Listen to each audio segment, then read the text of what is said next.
Assalamualaikum warahmatullahi taala wabarakatuh. Salam bahagia, salam pertemuan, salam pencerahan, salam malam minggu untuk teman-teman yang berkesempatan bersama dengan saya. Apa khabar anda semua? Doa saya anda sihat walafiat. Saudara, besok hari minggu, saudara Zamari LC, terima kasih hadir saban malam bersama dengan saya, menemani saya, saudara Mustafa Ilyas. Begitu juga ada Syah Ibrahim. Without fail, Apa khabar Puan Nur Jumaiyah Abdul Razak, saudara Hafiz Yunus. Itu juga G-Fat katanya, saudara Hafiz Yunus, saudara Muhammad Raimi Mat Sidik. Waalaikumsalam. Saudara Muhammad Yusuf Ishaq, saudara Ramzul Ram, saudara Rosmi Shah, Zainul Rashid, Syahzrin Idris, saudara Rahman Al-Rizaina, saudara Azrul Jalil, Azali Kasim. Selamat malam.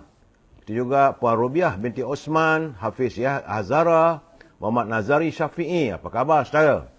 Ya, Puan Rusmini daripada Pontian Johor, Puan Umi Kalsum, saudara Hairil. Itu juga Hajah Comel-Comel. Saudara Abu Samah, Teratai Selastih katanya. Salam tu dari Kelantan. Khabar mek? Map Cik Siti P, Puan Aminah Kak Minah. Ini orang Terengganu. Apa khabar Kak Minah? Lama tak makan nasi dagang Terengganu dah. Nasi dagang Terengganu. Saudara Jamaluddin Rohani. Apa khabar? Saudara Jamimun Jawa. Saudara Harda Mak. Itu juga Mei Motoji. Nama Jepun tu.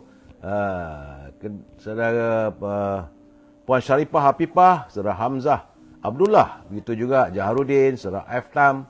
Saudara Kamal Awang. Apa khabar saudara Syirik Syarani daripada Bandar Muazzam Shah. Saudara Rusinin Kuringot, orang Sarawak. Apa khabar? Bulan terang. Alhamdulillah. Saudara Raja Kamal Raja Bazian. Apa khabarku? Moga di Sungai Petani sihat walafiat semuanya ya. Puan Ibjah, Sulaiman Hanafi, Muhammad Syahrim, Jaka Linglung dari Penang. Apa khabar cik? Moga sihat no.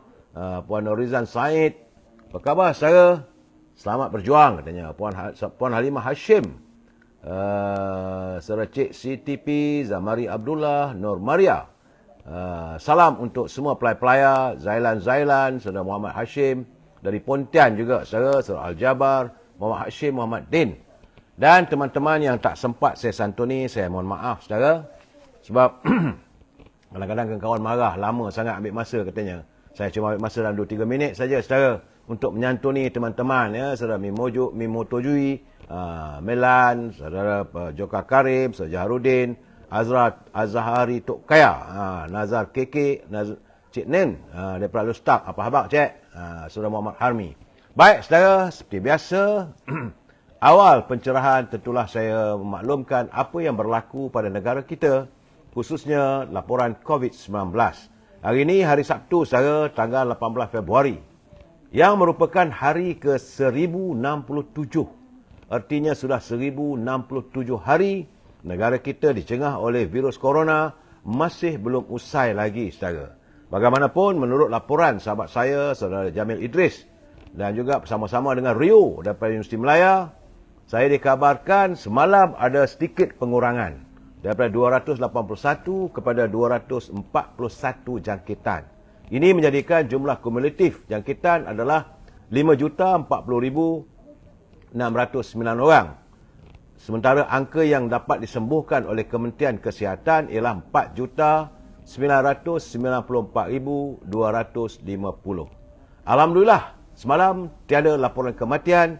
Tahniah kepada Dr. Zaliha Mustafa yang bertungkul lumus di kementeriannya untuk memastikan kita mampu untuk memutuskan jaringan COVID-19.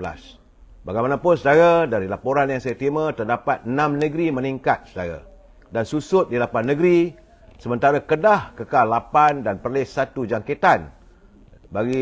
Dan agak menggembirakan saya melihat Labuan sudah kembali sifar beserta dengan Terengganu. Itu juga negeri Selangor kembali susut. Tidak lagi angka 100, cuma 85 jangkitan. Artinya saudara, tidak ada negeri yang ada jangkitan melebihi 100. Alhamdulillah. Tapi bagaimanapun, Untuk teman-teman yang menghadiri majlis ataupun menaiki kenderaan awam, pastikan anda memakai pelitup muka, saudara. Itulah yang saya dapat laporkan setakat ini kedudukan COVID-19. Berdoalah kita, saudara, agar kerunsingan kita berhubung dengan COVID-19 ini dapat diputuskan jaringannya, saudara. Kita masuk segmen e-commerce, minta izin dalam 3 minit, saudara. Bagi teman-teman yang mempunyai produk yang mahu saya wawarkan, jangan lupa hubungi saudara Al-Azhar di talian 011-330-41241. Al-Azhar masih meneruskan berniaga setangi Al-Baqurnya dan juga haruman, iaitu minyak wangi parfum dari tanah Arab. Minyak wangi segar bila dipakai, saudara, di mana semua minyak wangi ini dihasilkan berasaskan kepada pati kayu gaharu, saudara. Andainya anda tidak dapat menghubungi Al-Azhar, boleh hubungi Siti Farehah di talian 017-711-4300, saudara. Kalau Siti Farehah, jangan lupa dendeng manis Siti Farehah, saudara. Sedap dimakan, boleh jadi lauk untuk makan dengan nasi, boleh. Dengan pulut, boleh. Dengan porridge, boleh. Dengan roti pun boleh. Sedap, saudara. Bagi teman-teman di sekitar Lembah Kelang, kalau mahu memesan dan buah-buahan dihantar terus ke rumah anda, hubungi Syauqi di talian 012-357-5703. Saudara? Dan akhirnya tentulah makanan kegemaran saya, popiah sira Lady Maria. Sedap, saudara. Rasanya pedas, rangup dan manis. Kalau anda mahu merasa, boleh hubungi saudara Nizam di talian 019-435-1203. Murah, saudara, tak mahal mana. Cuma saya tak boleh mewawarkan harganya berapa. Sebab itu perjanjian saya dengan penyedia line internet ini, saudara. Tapi kalau saudara punya produk, jangan lupa usahakanlah. Zaidi Zain minta supaya KWSU 10K.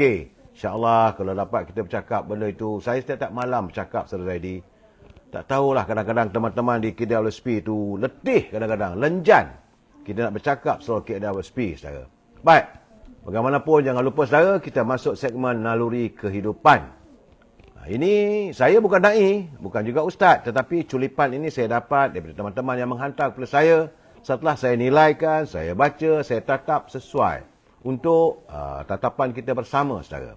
Sungguhnya, saudara, istighfar ataupun taubat itu, ia berbeza hanya dari segi istilah, tetapi membawa maksud yang sama. Beristighfar menurut hukum Islam ialah merendahkan diri, merendahkan jiwa dan raga, memohon keampunan daripada Allah. Sepatutnya, saudara, ia dilakukan setiap detik. Bukan hanya setelah melakukan dosa baru kita nak beristighfar, saudara. Jadi sarananya supaya kita memohon keampunan daripada Allah adalah ditegaskan dalam Al-Quran surah Al-Nisa ayat yang ke-106 yang bermaksud mafhumnya, saudara, dan hendaklah engkau memohon ampun kepada Allah kerana sesungguhnya Allah Maha Pengampun lagi Maha Mengasihani. Saudara, kita ni kalau kita dengan orang, dengan kawan, kita buat silap, kita lari. Tetapi kalau dengan Allah, saudara, bila kita buat silap, kita hampiri. Kita rapat lagi. Kalau kita dapat nikmat, kita hampiri. Kalau kita merasa buat silap pun, kita hampiri. Sebab Allah Maha Penyayang, saudara, pada makhluk-makhluknya. Oleh itu, saudara, kita harus beristighfar yang boleh menghapuskan dosa dan meluaskan rezeki. Asalkan ia dilakukan dengan keikhlasan. Bukan main-main, saudara. Kerana ini ditegaskan oleh Al-Hafiz Ibnu Katsir. Dalam tafsirnya dia berkata, maknanya jika kalian bertaubat kepada Allah, meminta ampun kepadanya, dan kalian sentiasa mentaatinya, nescaya Allah akan membanyakkan rezeki kalian. Bagai menurunkan air hujan, serta keberkahan dari langit, mengeluarkan untuk kalian berkah dari bumi, menumbuhkan tumbuh-tumbuhan untuk kalian, melimpahkan susu perahan untuk kalian, membanyakkan harta dan anak-anak untuk kalian. Ia menjadikan kebun-kebun yang di dalamnya bermacam-macam buah-buahan untuk kalian serta mengalirkan air sungai di antara kebun-kebun itu untuk anda, untuk kalian, katanya. Kerana dalam Al-Quran Allah menjelaskan mengenai kelebihan beristighfar. Antaranya ialah menambah nikmat dan kurniaan dalam bentuk keluasan rezeki, kesenangan hidup dan dijauhi daripada azab sengsara, saudara. Ya, mereka yang beristighfar akan mendapat rahmat Allah dan mendapat ganjaran di atas ketaatannya sebagaimana yang ditegaskan dalam sebuah hadis saudara daripada Ibnu Abbas yang merekodkan bahawa baginda Rasulullah SAW bersabda, sesiapa yang selalu beristighfar, nescaya Allah akan menjadikan baginya kemudahan bagi setiap kesempitan, kesenangan bagi setiap kesedihan, dan memberikan rezeki tanpa diduga olehnya. Ini hadis riwayat Abu Daud, saudara. Jadi, saudara, saya mengajak anda sering-seringlah kita beristighfar dan memohon keampunan daripada Allah SWT. Kita sama manusia, kita harus mencari keampunan, tapi dengan Allah sentiasa.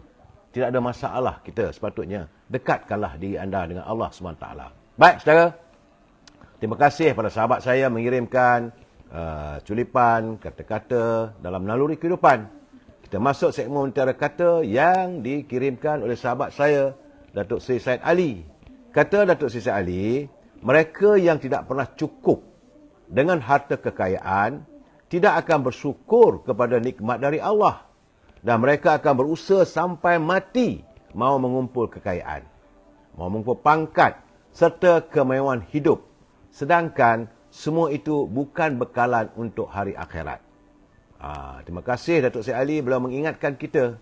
Kalau kita mengumpul segala-galanya pun saudara, kita akan tinggalkan. Yang kita bawa adalah amal ibadat kita saudara. Segala kebaikan yang kita lakukan, saudara, itulah yang kita bawa sebagai bekalan di hari akhirat nanti. Terima kasih Datuk Seri Ali kerana kita saling ingat-mengingati antara satu sama lain. Itu juga saya tetap mengingatkan pimpinan negara jangan berbelanja wang negara tanpa had kerana kita bimbang. Seandainya pimpinan negara membelanjakan wang negara tanpa had, negara akan muflis, saudara. Baik, saudara, hari ini hari yang ke-74. Sudah 74 hari terbentuknya Kerajaan Perpaduan yang dipimpin oleh Datuk Seri Anwar Ibrahim dan bermatlamatkan untuk menangani derita rakyat. Itu paksinya, itulah yang utamanya, untuk menangani derita rakyat, saudara. Jadi kita harus bersama-sama dengan beliau, membantu dan berdoa supaya apa yang diusahakan itu mencapai kejayaan, supaya derita rakyat dapat segera dipulihkan, saudara. Saya juga ingin mengingatkan anda, tinggal 33 hari lagi, saudara. Tinggal 33 hari lagi kita menanti lambaian Ramadan. Tak lama, saudara. Tutek, kita akan sampai bulan Ramadan, saudara. Dan berdoalah pada Allah SWT agar kita dipanjangkan usia supaya dapatlah menikmati lambaian Ramadan. Saudara, alhamdulillah dalam waktu yang sama, sahabat kita Pak Nazil yang di Perlis nampaknya kesehatannya sedikit sembuh. Jadi sebaik saja beliau sembuh saja, terus mengantar kiriman pada saya awal pagi tadi untuk perkongsian pantun kita bersama, saudara. Syukur Pak Nazil jaga kesihatan baik-baik. Banyakkan berehat, nak buat pantun tu pelan-pelan. Jangan tergupung gapah. Saudara, tapi kita mengharapkan agar Pak Nazil dapat terus berkarya. Kata Pak Nazil, ke pasar seni membeli badam, ikan duri pula dicari. Gagal tertunai harapan diidam, periksalah diri cara berperi. Getinya kalau apa yang diidamkan, apa yang kita minta, harapan kita tidak dicapai, saudara, periksalah diri kita di mana silapnya. Jangan salahkan orang lain. Itu peringatan Pak Nazil. Tambahnya lagi, Kak Ani menggoreng peria, membuat rojak, membakar pari. Politik seni memperdaya manusia. Siapa bijak, berjayalah diri. Itu dia, saudara. Pak Nazil menerangkan bahawa politik itu adalah memperdaya seni. Seni memperdaya manusia. Saya selalu mengatakan, politik is the art of deceiving mankind. Politik itu adalah seni mencaturkan minda manusia. Terima kasih Pak Nazil. Banyakkan berehat dan teruskanlah berkarya. Sebab kita, warga Cinta Damai, memang sentiasa menantikan kiriman pantun-pantun daripada Pak Nazil. Baik, saudara. Saya harus mengingatkan anda, sebelum saya meneruskan bicara saya, bagi mereka yang menyunting semula live saya ini dan dimasukkan dalam sebarang channel, maka anda harus bertanggungjawab atas setiap suntingan yang anda lakukan. Begitu juga kalau anda menghantar kiriman dalam buku-buku saya ini, juga anda harus bertanggungjawab kerana saya tak mampu untuk memantaunya. Ingat saudara, ini adalah pencerahan politik. Tak lebih daripada itu. Matlamatnya adalah untuk sekadar memberi informasi. Bukan untuk mempengaruhi sesiapa. Kita memberi informasi supaya warga kita dapat informasi berhubung dalam dunia politik tanah air, saudara. Dan seandainya saya memberi sebarang komen ataupun ulasan, kita harus berpegang pada paksi kita. Kita mesti bersetuju untuk tidak bersetuju. We must agree to disagree. Kalau saudara nak menyantuni ataupun nak bertanya ataupun nak berbahas sama ada dalam muka buku saya ini ataupun menuju pada saya mohon satu saja saudara. Gunakanlah bahasa-bahasa yang harmonis kerana kita adalah warga cinta damai menyantuni setiap persoalan secara berhemah. Ingat tu saudara, kalau itu keadaannya mudah bagi kita. Kita mesti bersetuju untuk tidak bersetuju. We must agree to disagree saudara ya. Baik, saudara.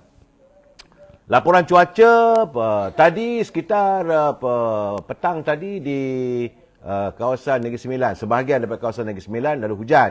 Tapi tak lebat mana pun. Dia berhenti sekejap-sekejap.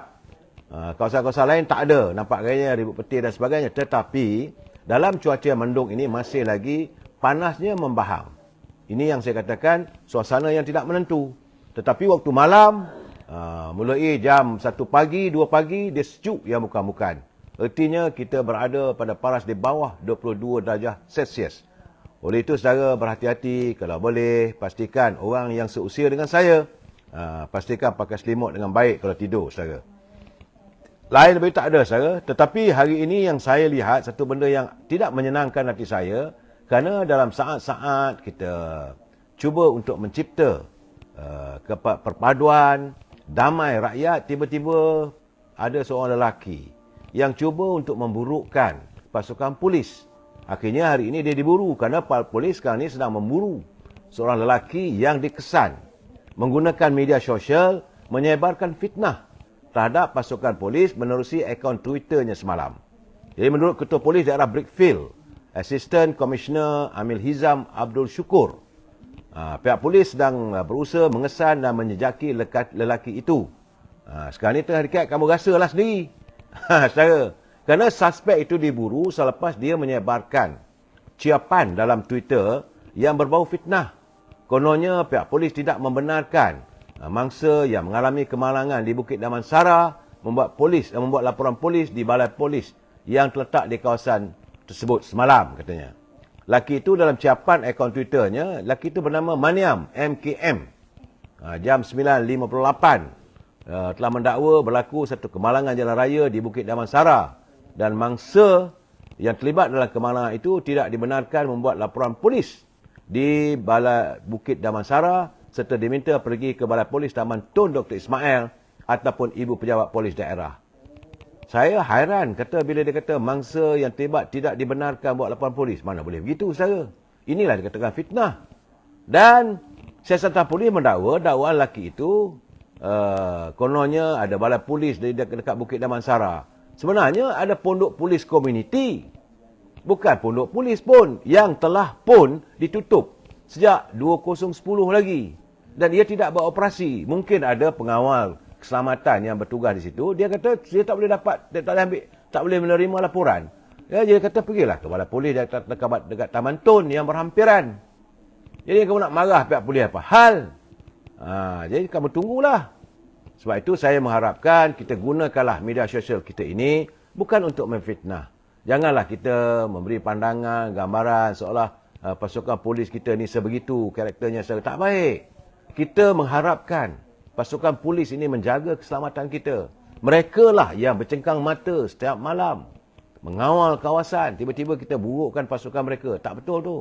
Saya haraplah agar lelaki bernama Maniam ini segera dapat dicukup oleh pihak polis. Kerana dia akan disiasat di bawah Seksyen 500 Kanun Keseksaan. Jangan ada toleransi. Ini keadaan saudara. Baik saudara. Sebagaimana yang saya katakan saudara, kita sudah 73 hari wujudnya kerajaan perpaduan yang berhasrat untuk menangani derita rakyat. Dan tinggal 6 hari saja lagi saudara. Mudah-mudahan. Sabar saudara. Tinggal 6 hari lagi kita menanti pembentangan bajet yang bakal dibentangkan oleh Yang Amat Berhormat Perdana Menteri serta selaku Menteri Kewangan. Mungkinlah waktu itu kita tak tahu dasar polisi ataupun dasar ekonomi kita yang sebagaimana yang mahu diterjemahkan oleh pimpinan Datuk Seri Anwar Ibrahim, saudara. Cuma nampak gayanya menjelang pembentangan bajet ini, semalam saya tengok ada kiriman daripada Ketua Perhubungan UMNO Wilayah Persekutuan, Datuk Johari Ghani. Beliau menyatakan bahawa ini agak menggusarkan kita, saudara, kerana hutang negara yang jumlahnya lebih 1.5 triliun, tetapi kita tidak mempunyai simpanan yang besar. Perkara ini katanya jangan ambil mudah, kerana defisit kita tahunan bertambah. Jadi beliau selaku mantan Menteri Kewangan menyatakan hutang meningkat adalah merupakan gejala ekonomi merosot, sebagaimana yang pernah dialami di negara Sri Lanka yang bergelut dengan krisis hingga hari ini masih lagi belum mampu keluar daripada kepungan negara yang muflis. Jadi katanya kita tak perlu melihat jauh bagaimana kita menguruskan hutang kita. Jadi ini sebenarnya, saudara, ini puncanya di Sri Lanka kerana hutang yang banyak dan tidak mempunyai simpanan. Kerana nisbah hutang berbanding KDNK di Sri Lanka melonjak daripada 67% pada tahun 2012 kepada 130% pada 2021. Itu menurut laporan Bank Dunia. Saudara, dan di negara kita, mula-mulanya hutang kita 686 bilion. Tapi sudah melonjak berganda kepada 1.8 triliun dalam tempoh 5 tahun saja. Dan angka itu meningkat kepada 1.5 triliun. Dan ini jika dilihat daripada perkara ini luar kunci kira-kira off balance sheet seperti jaminan hutang kerajaan, inisiatif pembiayaan swasta dan pelbagai hutang, saudara. Jadi menurut Datuk Seri Johari, COVID-19 memanglah memusnahkan ekonomi Sri Lanka yang bergantung kepada pelancongan. Sekaligus ia menjejaskan keupayaan membayar balik hutang dan mengimport barangan asas mengakibatkan kekurangan makanan dan bahan bakar. Sementara apabila sebuah negara tidak mampu menguruskan hutangnya, maka kita tidak akan terkejut. Negara kita macam Malaysia pun boleh terjebak sebagaimana Sri Lanka katanya. Jadi bagaimanapun kita agak bertuah. Tidak seperti di Sri Lanka. Sri Lanka dia tak ada simpanan, dia tak ada pengeluaran lain. Hasilnya semata-mata pelancongan. Kita ada pelancongan tetapi waktu yang sama ada penghasilan. Ada macam selalu saya katakan, ada minyak, ada getah, ada minyak sawit dan sebagainya.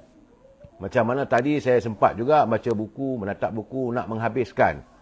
Buku catatan sahabat saya, saudara Musli Oli, yang menulis tentang perkembangan politik di Sabah.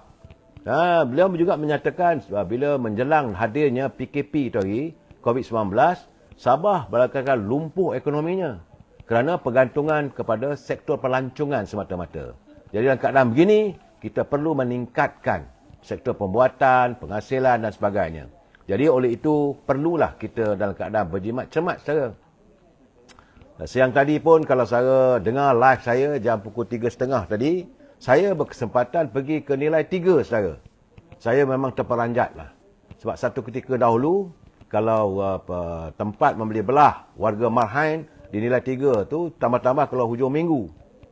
Kalau hari Sabtu, hari Ahad, penuh orang. Sekarang ni tak ada. Tidak ada sebuah pun. Tidak ada sebiji pun bas pelancongan yang membawa pelanggannya untuk pergi ke nilai 3. Kereta-kereta pun tak banyak. Saya tengok. Kedai boleh katakan suram dan lengang. Itu keadaannya di nilai 3. Saudara boleh refer balik live yang saya bawa secara langsung daripada nilai tadi, saudara. Dan saya dapat laporan, saya tengok. Laporan Usaha Malaysia juga amat memeranjatkan. Apabila sejumlah katanya 2 juta warga kita sedang tenat mencari sumber pekerjaan. Ini realitinya, saudara. Setakat ini terdapat 776,742 saja yang berpeluang mendapat pekerjaan. Sementara 251,815 graduan. 251,815 orang graduan lepasan Menara Gading masih ternanti-nanti untuk mencari pekerjaan. Sedangkan kekosongan cuma ada 184,000 saja. Restoran itu pun dia bukan untuk sesuai dengan kelayakan mereka, tapi hanya untuk bekerja di restoran, di stesen minyak ataupun di pasar raya. Takkanlah anak-anak kita, generasi kita yang keluar dari Menara Gading nak kerja dekat Petropam. Itu keadaannya saudara. Sementara itu saya lihat pula bagaimana media sinar pula melaporkan kerana bayaran upah pekerjaan bagi warga negara kita ini dilihat masih rendah apabila Jabatan Perangkaan mencatatkan 40% dari sasaran kerajaan. Katanya terlalu rendah berbanding dengan negara ASEAN yang lain. Apakah mungkin harapan warga pekerja untuk menyaksikan kenaikan pendapatan ke tahap 20% bakal tinggal harapan yang amat memilukan saudara. Jadi sedangkan dalam waktu yang sama kita dikabarkan Menteri semua manusia nak bawa masuk 500,000 lagi pekerja dari luar. Ini yang saya katakan suasana ini amat mengecewakan kita.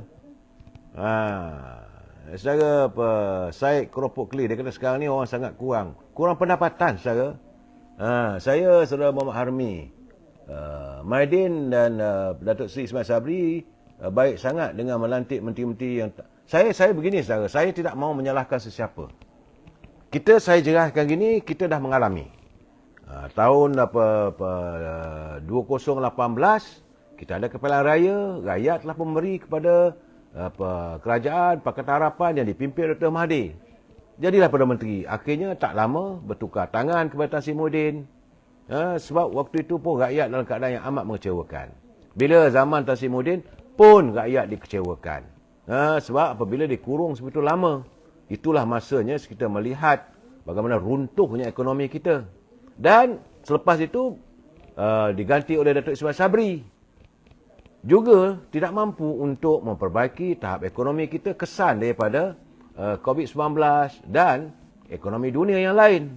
Saya nak menyalahkan mereka semua pun tak boleh juga saudara. Jangan kita terus menyalahkan itu ini. Tetapi saya merasakan apa yang dititahkan oleh Duli Yang Maha Mulia Tuan Agong sewaktu membuka penggal ke-15 Dewan Rakyat, baginda meyakini bahawa antara punca kepada permasalahan ekonomi kita alami apabila tidak adanya kestabilan politik.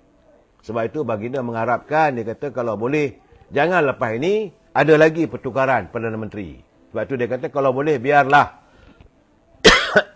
sebelum baginda pulang ke negeri asalnya di Pahang tahun depan, saudara, biarlah kekal Datuk Seri Anwar Ibrahim sebagai Perdana Menteri. Sebab dia tak mau melihat lagi kekecohan. 4 Perdana Menteri era beliau, era baginda menjadi Yang Tuan Agong, saudara. Itu keadaannya, saudara. Saya merasakan soal-soal tentang bila rakyat tak ada pekerjaan, tak ada pendapatan. Cuma, di saat-saat kita tak ada kerja, ini dia nak marah, saudara. Saat rakyat susah, nak cari kerja pun tak ada, ekonomi yang tidak begitu membangun dengan hebat. Saat ini juga tiba-tiba sedang Dewan Undangan Negeri Kelantan sebulat suara meluluskan kenaikan gaji untuk ahli Dewan Undangan Negeri dan Esko sejumlah RM5,000. Saya tak tahu apakah RM5,000 sebulan ke atau bertambah RM5,000 daripada yang ada. Saya kata saya geleng kepala. Apa benda ni? Rakyat tengah susah, kamu tambahkan gaji lagi pendapatan untuk ahli Dewan Undangan Negeri, balik Esko. Alasannya kerana dia kata bahawa rakyat selalu datang minta bantuan ke rumah-rumah wakil rakyat. Jadi kenalah wakil rakyat ni bagi duit. Rakyat bukan datang minta sedekah dengan ahli-ahli parlimen atau ahli Dewan Undangan Negeri.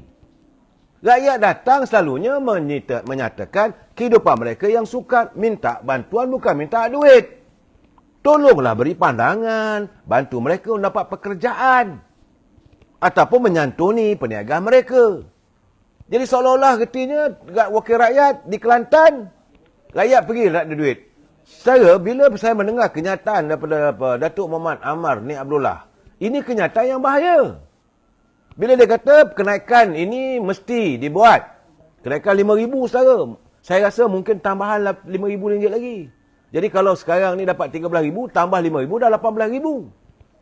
Rakyat putih menyata, terkedip. Lepas tu dia boleh kata pula, Sebab rumah wakil rakyat selalu dikunjungi oleh rakyat. Jadi anda mengundang rakyat untuk pergi ke rumah wakil rakyat, minta duit. Ini keadaan saudara. Kenapa jadi begitu? Diumumkan Dewan Negeri meluluskan. Saya geleng kepala. Sepatutnya dalam keadaan sekarang, Dewan Negeri memikirkan bagaimana nak memajukan ekonomi warga negeri Kelantan. Kalau saya bedal nanti saya kata tok lebay begini ni, orang kata saya benci dengan mereka. Dia orang kata tak habis-habis lagi. Saya mencari kesilapan mereka. Tidak, tapi ini kenyataan. Bagi saya lah, keputusan untuk menaikkan allowance ahli Dewan Undangan Negeri dan Esko Kerajaan Negeri Kelantan bagi saya adalah satu tindakan yang tidak bertepatan, yang tidak memperlihatkan keprihatinan mereka pada rakyat. Jadi di sinilah selalu orang mengatakan mereka memikirkan tembuluk mereka saja. Alasan bahawa rakyat, dia kata siapa yang menjadi wakil rakyat, dia akan tahulah orang datang rumah, jadi kena ada duit. Saya fikir begitu, apa benda dia cakap dia ni? Kalau tak ada duit, wakil rakyat nak tolong orang macam mana? Apakah bila orang datang rumah wakil rakyat, keluar duit? Kalau satu hari, rakyat datang 100 orang, bagi seorang RM5, ada RM10, dah RM1,000. Apakah wakil rakyat di Kelantan tu, kalau 10 ada 30 hari, hari-hari. Akhirnya rumah wakil rakyat pun tutup. Tokek balak pun tergolek kalau macam tu. Ini bukan satu alasan. Saya mengharapkan agar kalau bolehlah, tangguhlah dulu. Keadaan di Kelantan bukan senang-lenang. Santuni dulu masalah air di Kelantan. Santuni dulu masalah gerai-gerai. Peniaga-peniaga. Astaghfirullahaladzim. Ya Allah, saya cukup saya tak faham lah. Pemikiran mereka duit. Alasannya kerana rakyat datang kena bagi duit. Satu hari berapa ramai rakyat datang ke rumah wakil rakyat? Itu kita nak tanya. Sebab bila kenaikan itu berlaku, kenaikan gaji ataupun allowance, adun dan juga ahli esko 5,000 sebulan, berapa ratus ribu lagi melibatkannya, berapa juta lagi wang rakyat. Ini betul kerajaan negeri Kelantan, tapi kena ingat wang rakyat negeri Kelantan. Saya bukan orang Kelantan, tapi saya terasa lah. Malahan saya melihat, membaca, menatap keperitan yang dialami oleh warga Kelantan. Anak-anak mereka berdagang sampai keluar Kelantan. Kenapa? Kerana ekonomi di Kelantan tidak dapat disuburkan. Usahakanlah untuk menyuburkan. Saudara Tok Selebuh dia kata hakikatnya cepat-cepat naik gaji wakil rakyat. Tak berkeyakinan bila perintah Kelantan, bila Dewan dibubarkan pun nanti dia macam mana? Saudara Tok Selebuh, saya pun tak faham apa yang nak masuk kerja. Rakyat marah sebenarnya saudara. Saudara Rusdi sudah 3 Perdana Menteri selepas Dr. Najib. Faktanya ekonomi semakin hancur. Macam saya kata tadi, saya berada di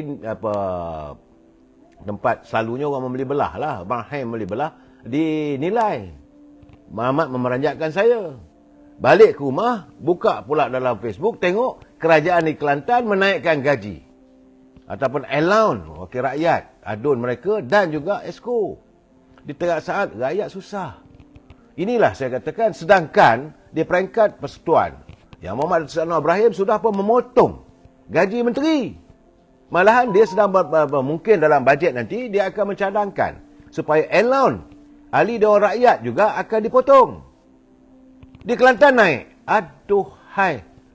Hebatlah macam ni. Itu keadaan saudara. Sebab itu saya melihat juga kenyataan bagaimana Yang Muhammad Datuk Seri Anwar Ibrahim dia menyatakan bahawa era pentadbiran waktu Perdana Menteri yang ke-8 Tan Sri Muhyiddin kata, dia bukan nak melihat untuk memburukkan, tapi itu fakta dia dapat. Selepas dia berada di Kementerian Kewangan, menurut Datuk Seri Anwar Ibrahim, bahawa pada tahun 2020 mencatatkan kos penyelenggaraan dan pembaikan kereta menteri begitu tinggi sebanyak 672,000 berbanding pada 2 tahun berikutnya. Saudara, repair kereta menteri saja 672,000. Menteri dalam 32 orang, tak cuma 1 orang. Ini semua wang rakyat. Menurut Datuk Seri Anwar, dia kata kos penyelenggaraan dan pembaikan kenderaan menteri pada 2021 RM478,991. Manakala bagi tahun 2022 sebanyak RM450,696.66. Jadi selaku Menteri Kewangan, jumlah keseluruhan penyelenggaraan bagi tempoh 2020 hingga 2022 melibatkan implikasi kewangan RM1,601,682. Wang rakyat dibelanjakan oleh pak-pak menteri hanya untuk memperbaiki kenderaan mereka. Itu keadaannya, saudara. Kerana Menteri Kewangan, Menteri Persekutuan bekalkan dengan kenderaan rasmi. Jawatan KAJ katanya model Toyota Velfire 2.5 sejak tahun 2021 bagi menggantikan Proton Saga 2.4 liter yang dihentikan pengeluarannya. Kerajaan membayar kos pajakan bulanan terdiri daripada kos sewaan serta kos penyelenggaraan dan perbaikan bagi setiap kenderaan sebut, katanya. Jadi beliau menjelaskan bagi menjawab soalan bertulis daripada ahli parlimen Chong Kim Min daripada PA Pakatan Harapan Kampa yang minta beliau menyatakan secara terperinci jumlah kos penyelenggaraan kereta. Saya melihat, saudara, pemimpin-pemimpin ni tak habis-habis lagi memikirkan tentang poket mereka, tentang kehidupan senang lenang mereka. Tak langsung. Saya bukanlah nak mengutuk, tidak begitu. Tetapi bila satu demi satu kita menatap laporan itu, saya sedihlah, saudara. Rakyat semakin kempis poketnya. Rakyat nak berbelanja pun susah. Nak beli makanan pun susah. Betul lah kata Dato' Johari Atuk daripada Melaka tu, dia kata. Duit memang duit tak boleh bawa mati. Tetapi kalau tak ada duit, separuh mati. Saudara Mejah Otai, saudara Meluat nak dengar kenapa saudara Mejah? Saudara Meluat kenapa? Meluat kerana saya melontarkan pandangan ini. Apakah anda mahu saya memuji? Oh, kenaikan wakil rakyat di Kelantan tu wajar. Boleh begitu? Saudara Zikri dia kata saya pun tak lemau. Tak apalah anak nak kata apa pun. Ini keadaannya. Saya tahu anak-anak muda yang bersama dengan kumpulan sana tu tak sukalah bila saya menyatakan keadaan begini. Saya tidak tahu. Saya tak kerti nak memuji, saudara. Begitu juga saya lihat bila kenyataan-kenyataan Tan Sri Muhyiddin berhubung dengan projek Jana Wibawa. Tapi nampak guys, selepas disoal siasat oleh pihak SPRM, dia kata bahawa projek Jana Wibawa itu adalah idea daripada Tengku Zafrul.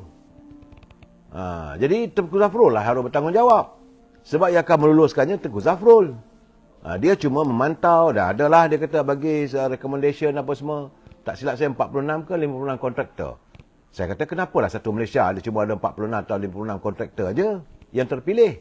Walaupun wibawanya kontraktor ada kelas A, bintang 3, 4 dan 5 dan sebagainya.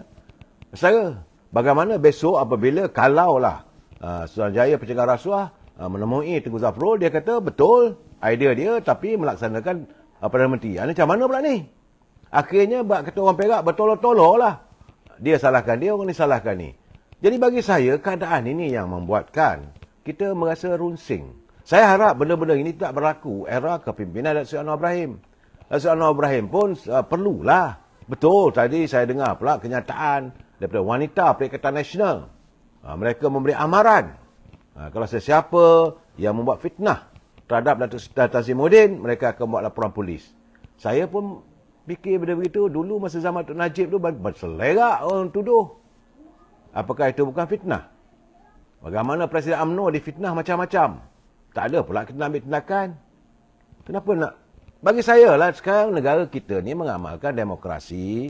Semua orang bebas. Kalau benar-benar fitnah itu, buat laporan polis je lah. Tak payah nak ugut-ugut orang.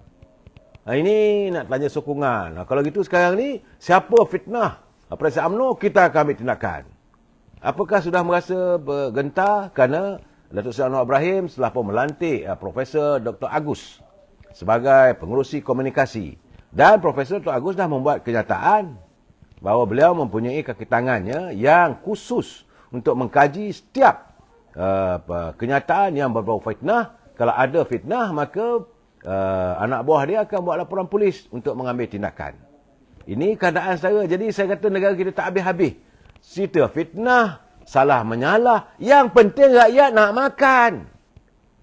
Saya hairan keadaan sekarang ni. Kita berpolitik tak habis-habis. Saban hari, saban malam. Lain tak ada. Politik, politik, politik.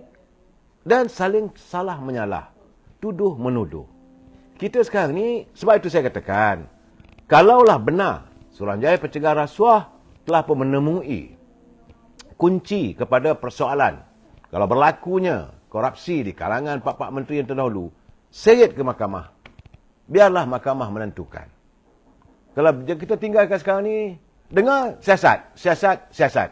Sampai bila? Saya wallahualam bisawab. Rakyat pun, sebab rakyat kata apakah ini dijadikan sebagai modal untuk pak-pak menteri pula memberi alasan untuk melencongkan isu kenaikan harga barang. Isu bagaimana duit rakyat yang semakin menipis. Isu kumpulan luang simpanan pekerja. Rakyat minta supaya pimpinan negara memikirkan. Kalau tak bagi, tak apalah. Tapi macam mana nak supaya mereka dapat jumlah yang diperolehi, yang diperlukan untuk menyambung kehidupan. Yang mereka tuntut, wang mereka, simpanan mereka. Okeylah, kata bahawa mereka telah dilaburkan oleh kumpulan wang simpanan pekerja. Tak ada masalah. Kenapa tidak dipikirkan caranya supaya mereka dapat memperolehi permintaan, bukan nak banyak pun, dalam 10-20%. Yang kalau ikut Tengku Razali, dia menyarankan ambil saham itu gadailah dekat bank negara. Kalau ikut pemikiran saya pula, saya katakan jadikan simpanan mereka itu sebagai cagaran supaya mereka boleh mendapat sejumlah yang diperlukan. Okey, saya faham bahawa kebanyakan wang-wang yang disimpan dalam kumpulan wang simpanan pekerja telah pun dilaburkan. Kalau nak diambil waktu sekarang, bagaimana kata Datuk Lokman, beliau pernah bekerja di Kementerian Kewangan. Ya, saudara, dia kata kalau kita keluarkan sekarang, artinya mungkin tak sesuai disebabkan tempoh matang saham itu belum lagi terlaksana, mungkin mengakibatkan kerugian. Kalau itu jadinya, kenapa tidak kumpulan wang simpanan pekerja pula jamin? Jangan risau, bank, dengan bank rakyat ke, ataupun bank simpanan nasional, bank-bank yang ada rapat dengan kerajaan, bank GLC, government link yang ada berkaitan dengan kerajaan. Kita ada bank rakyat, kita ada bank pertanian, kita ada apa lagi, bank muamalat, dan beberapa buah bank yang ada kaitan dengan kerajaan. Jadi kumpulan wang simpanan pekerja berunding dengan CEO bank tersebut, macam Afim Bank misalnya. Okey, you bagi sekian banyak, ini dia orang ada simpanan banyak ini. So kumpulan wang simpanan pekerja jadi penjamin kepada pinjaman yang mereka lakukan. Kalau tak bayar, wang yang mereka ada dalam kumpulan simpanan pekerja ini, inilah akan diganti nanti. Ya, tak ada masalah, saya kata boleh juga. Tapi tak tahulah, kalau mereka malah nak bincang, malah nak kerja, nak biar begitu saja, akhirnya rakyat mengamuk. Saudara bisa dia kata, Maybank kaya. Katalah sekarang ni saya mempunyai simpanan dalam bank 300,000. Contoh saya katakan, saudara. So, jadi wang saya nak dikeluarkan sekarang ni kerana kebanyakan wang saya telah pun dilaburkan oleh KWSP.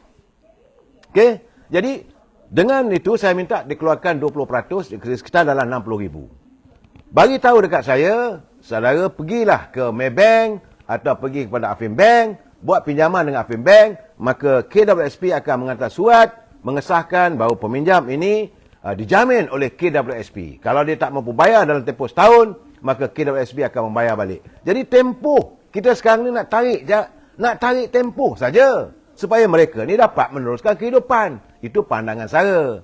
Saudara Syariman Zaki, dia kata mengarut lah bang. Apa yang mengarutnya? Kalau kita pinjam interestnya, memanglah kalau dengan bank kerajaan, tapi jangan lupa, pinjam itu interest, tapi kita punya caruman dalam kumpulan wang simpanan pekerja ada dividen lebih tinggi. Sekarang ni nak menerus kehidupan, ceritanya nak sekarang. Mana boleh nak untung semua? Keadaan dah begini, ekonomi dah begini. Nak buat macam mana? Kalau kita keluarkan, artinya rugi. Saudara, saya setuju dengan anda bila anda katakan kalau kita pinjam ada interest ataupun ada faedah ditentukan. Kumpulan wang simpanan pekerja bagi jaminan. Katalah bank kata 3.8% ataupun 4%. Atau mungkinlah BLR 5% lah katakan. Tetapi dividen Kepulauan Simpanan Pekerja ni selalunya tinggi. Jadi dapat tarik untuk tempoh setahun. Bukan kita pinjam hari ni besok kena bayar. Saudara, ini keadaannya. Habis tu bulan nak kena bayar balik. Tak, itu yang saya katakan. Bila kita pinjam, jaminan daripada KWSP, bank taklah kejar sangat. Dapat duit itu digunakan untuk modal nak berniaga. Kita bayarlah balik. Betul lah duit kita lah EPF tu, kita dapat duit kita sendiri, tak perlu bayar. Tetapi wang kita sekarang dalam Kepulauan Simpanan Pekerja sudah terikat sebab dilaburkan. Sebab itu dulu saya katakan bahawa mereka yang menjaga dana-dana pelaburan KWSP juga perlu disiasat. Sejauh mana wang itu dilaburkan, macam mana perjanjiannya, dan perlulah diterangkan pada penyimpan. Itu keadaannya. Ini saudara, saya mengharapkan anda faham. Saya bukan pun, matlamat saya lain tak ada untuk cari penyelesaian. Itu kalau tak sesuai untuk saya, why not? Contoh yang dicadangkan oleh Tengku Razali Hamzah. Bahawa bank Kepulauan Simpanan Pekerja mempunyai sekian banyak CJ saham-sahamnya yang berada di luar negara, dalam Petronas, yang semua ini kelas A. Letakkan saham itu, sijil itu dekat bank negara.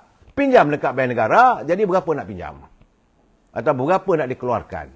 Ini bukan nak keluarkan semua. Masalah sekarang ni kita clock into kita punya mind, nak keluarkan semua. Tidak.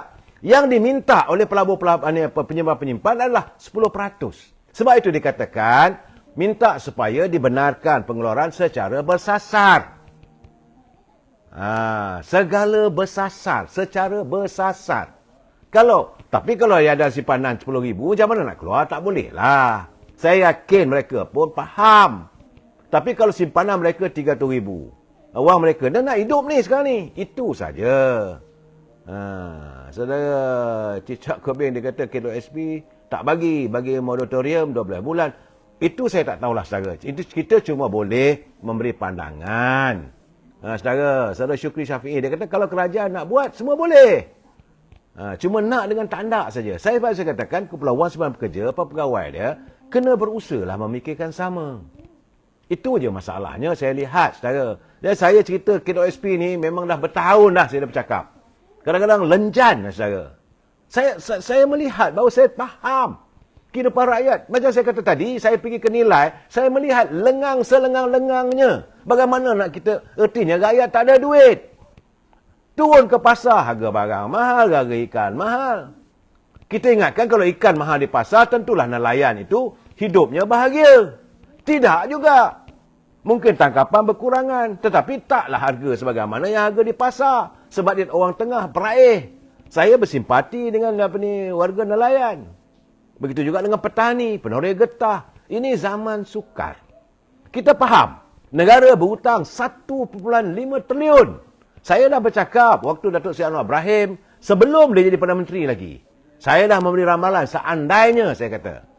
Kalaulah Datuk Seri Anwar Ibrahim sendiri jadi Perdana Menteri, saya tidak nampak beliau mempunyai tongkat sakti ataupun lampu ajaib yang tepuk di tanah saja boleh jadi lim salibin katanya. Tak jadi. Kerana kerajaan hari ini adalah mewarisi hutang yang segitu besar. Tapi kita tak boleh nak salahkan orang terdahulu. Biarlah yang sudah tu sudah. Kalau mereka melakukan kesilapan, kalau ada jenayah korupsi, kalau ada wang negara dirampok oleh mereka, bawa ke muka pengadilan. Kalau wang itu disimpan di luar negara, minta supaya dibawa balik. Tetapi, saudara yang mana ada 10K, 20K, bagi keluar habis je, Datuk. Bila dah habis, tak ada pecarum nak melalak. Saya paparok, saya ingat bukan begitu. Itu bukan. Kalau yang simpanan 20,000 ke bawah tu, kerajaan fikirlah. Fikir macam mana nak membantu mereka.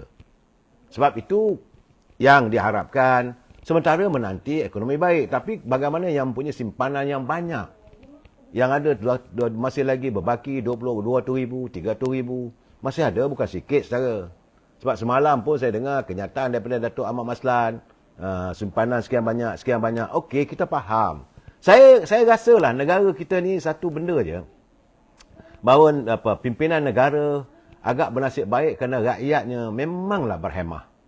Kita akur, kita faham. Tapi bagaimanapun janganlah ditekan. Jangan ada dilihatkan ciri-ciri seolah-olah mau dibiarkan begitu saja. Fikirkanlah sesuatu. Ini sejak bila rakyat minta pengeluaran ini, pegawai-pegawai di komunikasi Kumpulan Wan Sebenar Pekerja tidak menyatakan, tidak memberi alternatif dan sebagainya. Itu saja. Secara kerekenko dia kata hutang negara boleh naik, pelabur pun takut nak beli bond. Kestabilan politik pun tak nampak cahaya. Itu sebenar-benarnya. Masih lagi berantakan. Itu saja. Saya tak mau cakap soal ekonomi, saya bukan pakar ekonomi saya. Cuma saya memikirkan bila saya tengok depan mata. Ya, kadang-kadang terfikir, kenapa tidak begitu? Mungkin saya silap. Kalau saya silap, saya minta maaf saya. Saya mengaku, saya bukan pakar ekonomi. Hanya sekadar melantunkan cadangan.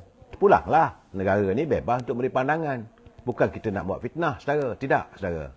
Saudara Adil Chun dia kata, yang ada 200-300K, tak ada masalah nak survival. Yang 20K ke bawah ni yang bermasalah. Kalau yang itu, kena fikir yang lain. Yang saya katakan, kalau mereka simpanan yang 100-200 ribu yang saya dapat.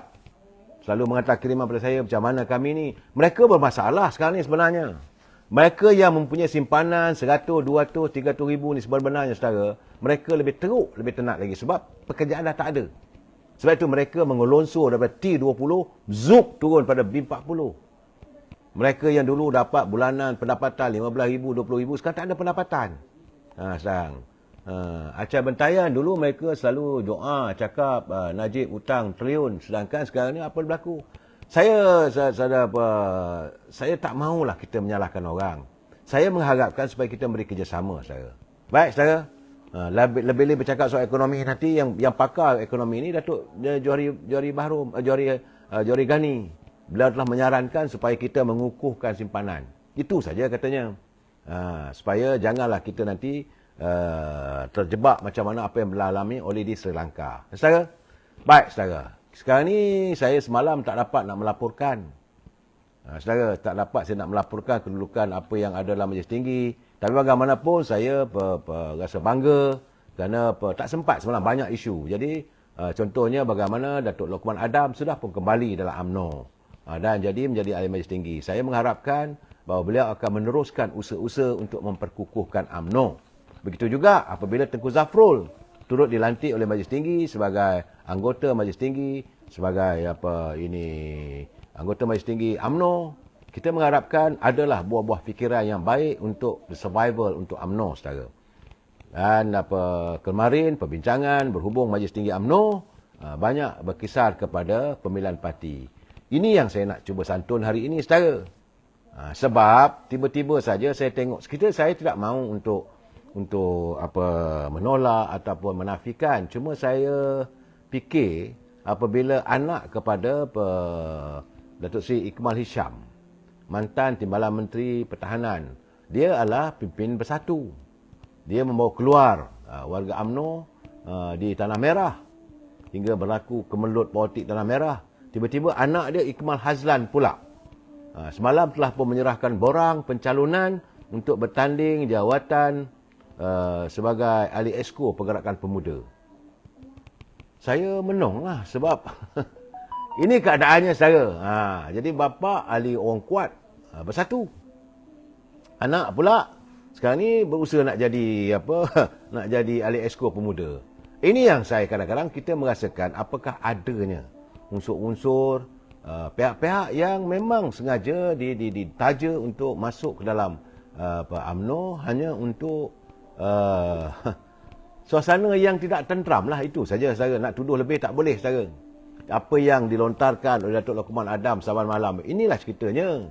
Bahawa sekarang ni dalam musim-musim pemilihan, kluster-kluster broker sedang berusaha untuk menaja orang-orang tertentu untuk berada dalam kepimpinan UMNO supaya bila sampai waktunya boleh mereka melakukan kudeta dalam UMNO. Ini sedang kita lihat kalau benar itu berlaku. Barang dijauhkan Allah lah, saudara.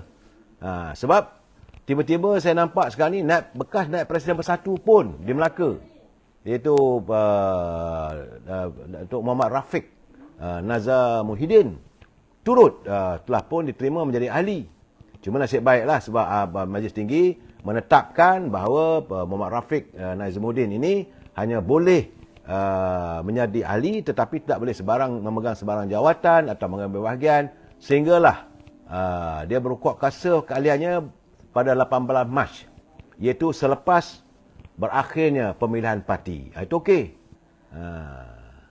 Saudara kerakanku biasalah tu, satu rumah tak semestinya sama pemikiran politik. Benar saudara. Saya tidak mau cakap lebih saudara. Itu saudara menyokong tak sokong terpulang. Dan saya melihat keadaan begitu. Tapi saya ingin menyatakan bahawa dalam keadaan sekarang ni, ramai rupanya sudah pun menawarkan diri untuk bertanding jawatan dalam UMNO. Jadi apakah orang mengatakan UMNO tak relevan? Ini yang saya nak persoalkan juga saya. Malahan sekarang ni saya sampai malam saya tak tahulah. Kalau orang-orang keliling yang mahu presiden bersetuju, saya tak bersetuju. Kita mesti bersetuju untuk tidak bersetuju saudara. Prinsip saya jelas. Apabila katanya semalam saya dah bagi laporan, katanya bahawa Dato' Tan Sri Shahrizad Jalil menawarkan diri untuk bertanding jawatan ketua wanita, menentang Datuk Noraini, ketua wanita yang ada sekarang. Bagi saya, apakah kerana dia tak jadi menteri maka dia perlu dilawan? Apakah kerana ada dalaman fiasko dalam pergerakan wanita pun saya tak tahu. Tapi saya katakan bahawa untuk saat ini, di saat imej UMNO yang baru nak pulih ni, baru nak pulih sikit, Kak Jad, kalau nak masuk boleh, bantu. Jangan besok bila berita, saya khawatir. Sebab isu Kak Jad ni dulu, itulah antara isu yang dimainkan oleh pembangkang, sehingga kan pada pilihan raya yang ke-14 dulu, UMNO, salah satu subjek yang menumbang ke UMNO isu tentang isu Kak Jad. Ini keadaan dia. Sekarang okeylah, dah reda. Isu itu dah reda. Mungkin mahkamah pun dah buat keputusan dan sebagainya. Atau masih lagi ada pembicaraannya. Saya rasa adalah lebih baik kalau Kak Jad meneruskan untuk aktif bantu Datuk Noraini. Tak semesti jadi ketua nak buat kerja semua tu. Apakah hanya jadi, sebab itu dulu bila orang kata nak lawa mesti jadi presiden, apakah hanya dengan jadi presiden saja maka anda dilihat sebagai pemimpin? Apakah hanya dengan menjadi ketua wanita saja bahawa anda boleh melakukan satu anjakan dalam mengembalikan UMNO? Saya tak nampak begitu. Kalau betul-betul ikhlas, duduk bergandengan yang lama dan yang baru, membentuk minda wanita supaya lebih maju ke hadapan. Sebab jangan lupa, wanita mainkan peranan begitu penting dalam pergerakan politik UMNO. Kalau masih ada pula sengketa dalam wanita, saya khawatir, saya bimbang bila berpecah belah. Jadi sampai bila UMNO masih lagi dalam keadaan berpecah-pecah? Itu gambaran yang saya fikirkan.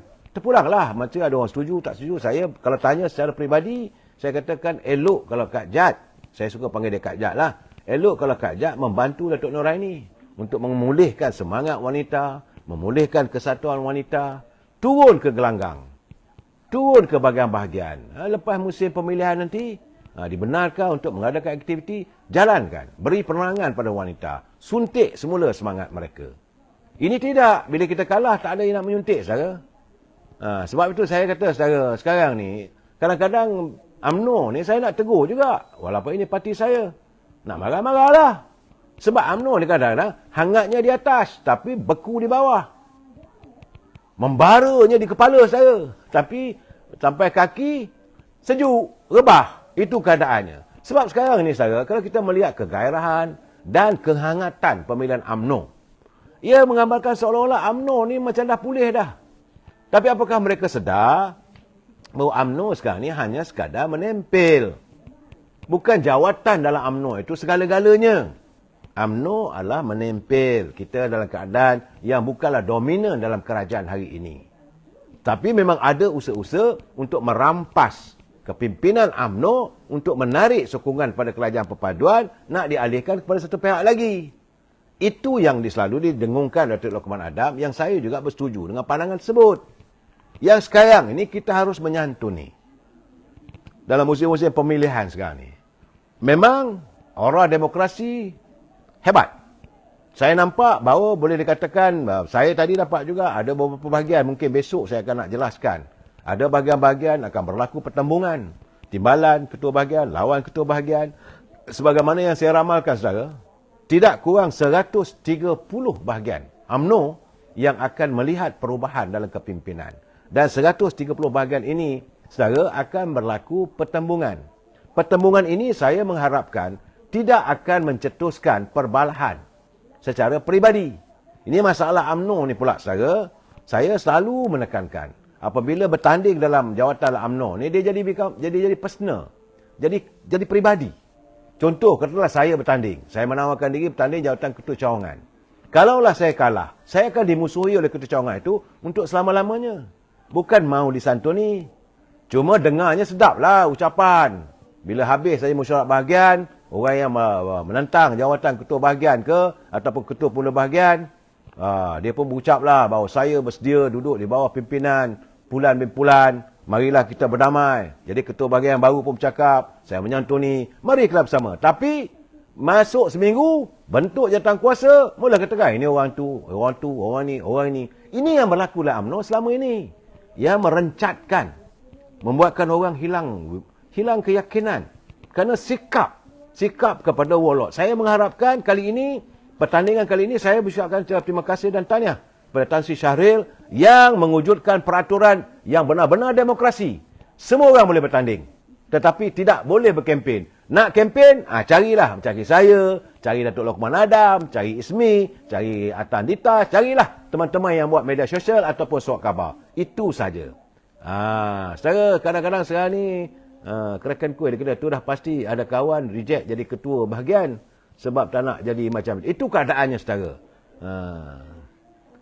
Saudara Lidah Hani, saya ingat tak usahlah. Saya rasa bukan masa untuk kita memperlekehkan. Masing-masing ada wibawanya. Datuk Noraini ada wibawanya. Tan Sri Syarizat juga ada wibawanya. Tapi kita tak maulah UMNO ini jadi pertikaian, jadi bualan yang negatif.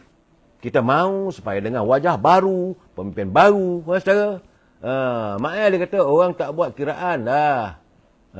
Proksi lawan tu tak cerita dah pasal terjib sekarang. Sekarang ni saya tak nampak lah, saudara. Saya minta lah kalau boleh. Nak ada pertandingan, tidak ada masalah. Tapi sedarlah bahawa masih lagi ada. Saya tidak menafikan masih ada lagi kluster-kluster yang menjadi tunggangan pihak-pihak tertentu. Yang mahu mencari jalan kalau boleh nak dikudita ke UMNO. Saya mengharapkan benda ini tidak berlaku dan pada teman-teman hari ini dah bersidang, besok juga mesyuarat cawangan-cawangan akan berjalan. Saya ucapkan selamat bersidang. Santunilah parti kita ini semurni mungkin. Jangan sekali-kali kita meletakkan kepentingan diri mengatasi segala-galanya.